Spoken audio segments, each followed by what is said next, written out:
Salut la compagnie, c'est la Sakura. On se retrouve aujourd'hui pour une vidéo spéciale car en effet, suite à un commentaire d'un de mes abonnés, je me suis rendu compte que je n'avais jamais abordé avec vous concrètement ce qu'est la classification des mangas. Donc aujourd'hui, je vais réparer mon erreur en vous proposant mon point de vue. Vous êtes prêts? C'est parti!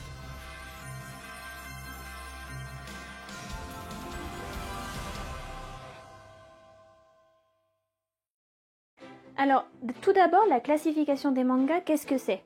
Déjà, c'est un système japonais très spécifique à leur consommation de mangas par rapport aux magazines de prépublication.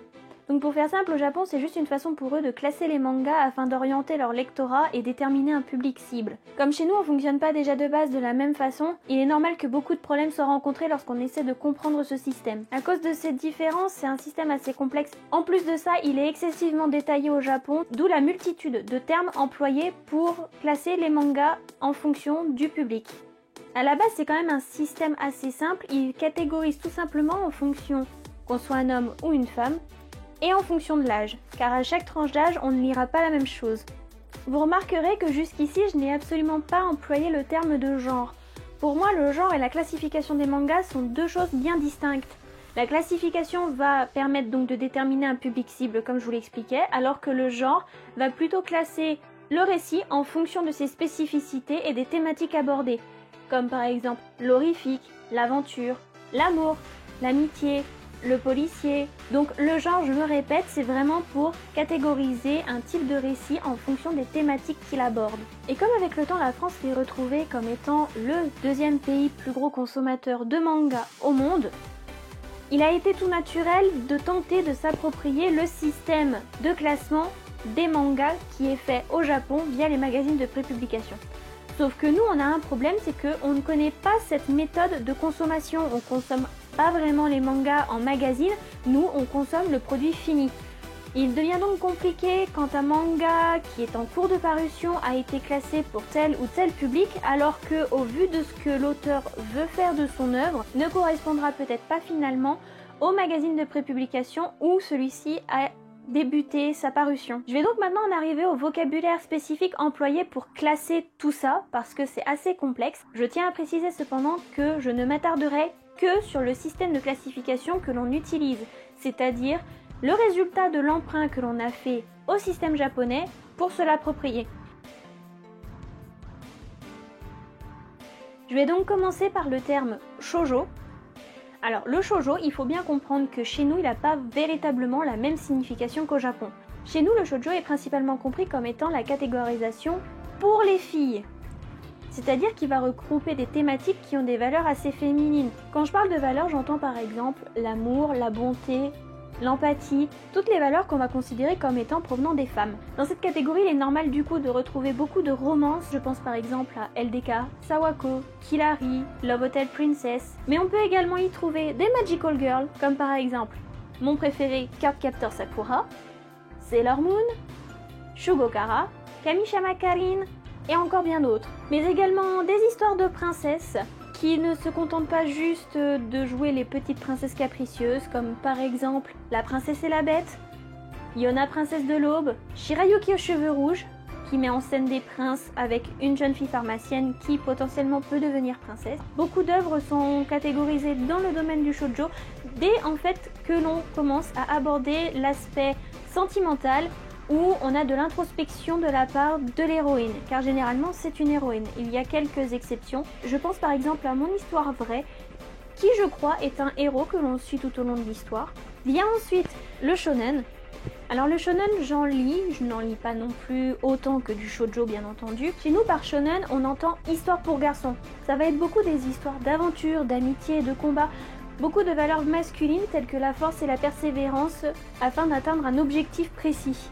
Par exemple, quand je pense à des shonen, je vais penser à des gros blockbusters du type One Piece, Naruto, Fairy Tail, mais encore Tsubasa Reservoir Chronicle, qui est un shonen, contrairement à ce qu'on peut penser, même si une romance est très présente dans l'histoire, ou encore Moi quand je me réincarne en slime, et The Rising of the Shield Hero, des mangas que j'adore suivre actuellement.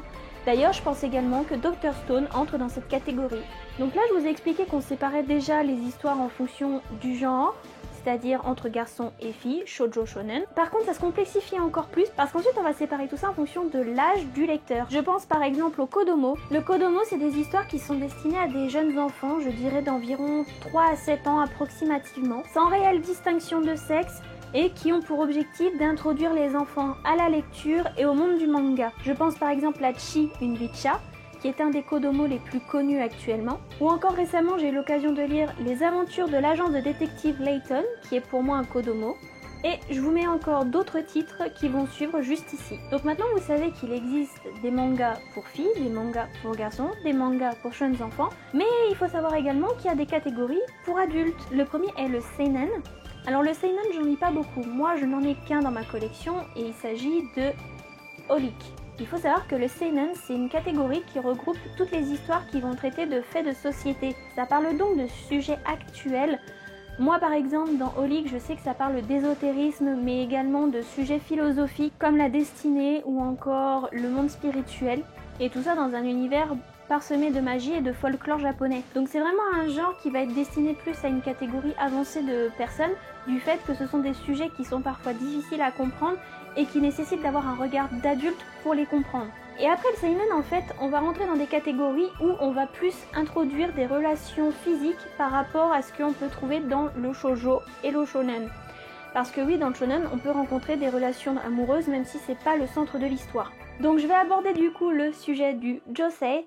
Alors le josei, c'est très particulier, c'est censé à la base être une catégorie destinée aux jeunes femmes et femmes un peu matures. Alors je m'explique. À la base, c'est des histoires qui vont mettre en scène des personnes un peu plus matures, donc des jeunes adultes, et qui vont mener leur vie entre faits de société et problèmes relationnels avec leur conjoint généralement. Je pense notamment à Happy Mariage que j'ai adoré, qui est un josei il me semble. Mais on peut aussi y trouver des relations un peu plus physiques, je parle d'un point de vue charnel. On va plus avoir tendance à aller vers des relations qui vont passer à l'acte, mais où la relation ne sera pas explicitement montrée. Dans tout ça, par exemple, on va y trouver Teach Me Love. Les œuvres de Ai Hibiki sont considérées comme du josei. Ensuite, dérivé du josei, on a le yuri et le yaoi. Je les mets ensemble tout simplement parce que ce sont toutes les deux des catégories où vont être mises en scène des relations homosexuelles. Pour le yuri, ce sera entre femmes, pour le yaoi, ce sera entre hommes. Il faut savoir qu'au Japon, ces catégories n'ont pas ce nom. D'où le fait que ça devient compliqué par rapport au système japonais. Donc ce sont généralement des histoires qui vont mettre en scène des relations de couple, des relations plus ou moins charnelles. C'est-à-dire que en fonction de si vous allez prendre un soft ou un hard, vous allez plus ou moins avoir de relations charnelles. C'est donc une catégorie que moi je mettrais pas entre toutes les mains, tout simplement parce que ça peut brusquer les plus jeunes. Faut faire absolument attention aux avertissements qui se trouvent derrière les mangas généralement, parce que ce serait vraiment dommage de se retrouver à être dégoûté d'une catégorie, tout ça parce que nous n'avons pas suivi les recommandations. Je vous invite grandement à y faire très attention. Et donc moi quand je pense à des yuri, je pense par exemple à Citrus, qui est l'un des principaux yuri que je connais. Je ne m'intéresse pas trop à cette catégorie-là parce que les relations entre femmes ne m'attirent pas personnellement. Cependant, je sais que beaucoup de femmes apprécient beaucoup ce genre. Et au niveau des yaoi, je pense notamment à Junjo Romantica qui est l'un des plus connus. Sa suite, Sekaiichi Hatsukoi, mais encore par exemple Hitorijime My Hero, Love Stage ou encore Ten Count. Cependant, je reviens encore dessus, faites très attention à ce que vous lisez. Enfin, la dernière catégorie, celle que je consomme pratiquement pas, voire pas du tout, parce que j'ai dû tomber dessus par accident, c'est la catégorie hentai. Alors le hentai, pour moi, personnellement, c'est une catégorie qui est censée répondre aux hobbies des Japonais. C'est-à-dire que pour eux, tout ce qui est industrie du sexe au Japon, c'est un hobby. Donc ça répond vraiment à ça. Ce sera par rapport à ce que moi j'ai pu voir. Ce seront surtout des livres où en fait on va retrouver deux personnages et leur seul objectif c'est d'avoir des relations charnelles. Il n'y a pas vraiment d'objectif dans la majorité des cas que j'ai pu rencontrer et c'est assez dommage parce que je pense que ça pourrait être beaucoup plus intéressant. Cependant, si il y avait vraiment un objectif, je me dis que ça rentrerait dans une autre catégorie plutôt que celle-ci qui consiste surtout à assouvir des pulsions. Donc c'est ça, oui, pour moi c'est vraiment des relations charnelles très crues, très dans le démonstratif, et pour le coup c'est véritablement à ne pas mettre entre toutes les mains. Je crois même que c'est encore plus déconseillé pour le coup que le yaoi et le yuri. J'en arrive à la dernière partie que j'avais envie d'aborder avec vous, c'est-à-dire que je vous propose quelques mangas et vous allez essayer de deviner dans quelle catégorie ils se classent. On débute avec Flying Witch.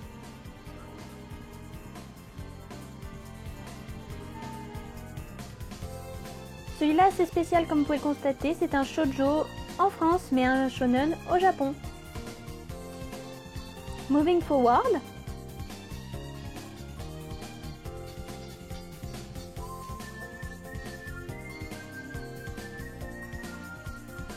Alors celui-là, il n'y a pas de surprise, c'est un shoujo dans les deux pays. X de Clamp.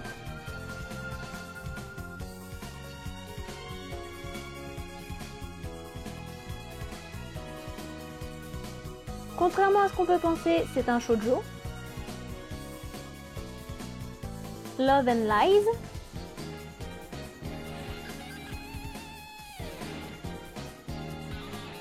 Je suis sûre que vous aviez dit que c'était un shoujo, hein. Eh non, c'est un shonen. Romeo versus Juliette.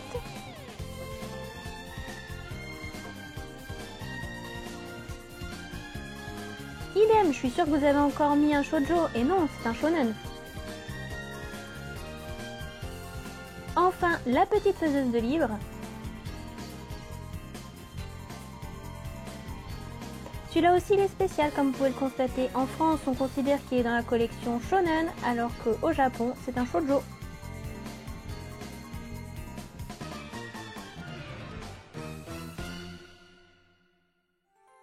J'en arrive donc à la conclusion de cette vidéo. Il faut bien penser que ce n'est pas parce que vous ne comprenez rien à la classification des mangas que vous ne pouvez pas lire de manga. C'est tout au contraire, moi je vous incite à en lire. Il y a une telle richesse dans toutes ces œuvres qu'il faut vraiment pouvoir laisser une chance à chacun, et je suis persuadée qu'une personne qui va adorer par exemple un One Piece serait tout à fait capable de plonger dans un Shirayuki ou dans un Yona Princesse de l'Aube. On a pris le système japonais pour se l'approprier, mais en même temps on s'est approprié des idées reçues par rapport à chacun, et c'est un gros souci aujourd'hui car on n'arrive plus à faire la différence entre une bonne histoire et une histoire qui ah ben c'est pour filles, ah ben c'est pour garçons, donc je lis pas. Moi je vous conseille vraiment d'être ouvert d'esprit, de vous intéresser à tout ce que vous pouvez trouver et vraiment vous faire votre propre avis sur le sujet. J'en ai dorénavant terminé, j'espère que cette vidéo vous a plu. N'hésitez pas donc à liker, à la commenter cette vidéo si vous êtes d'accord avec mon avis ou pas, et pourquoi vous n'êtes pas d'accord, moi je suis très intéressée de savoir. Mais également à partager cette vidéo si jamais vous connaissez des personnes qui ont encore des soucis pour comprendre ce qu'est la classification des mangas. Sur ce, moi je vous dis à la prochaine et Tiana!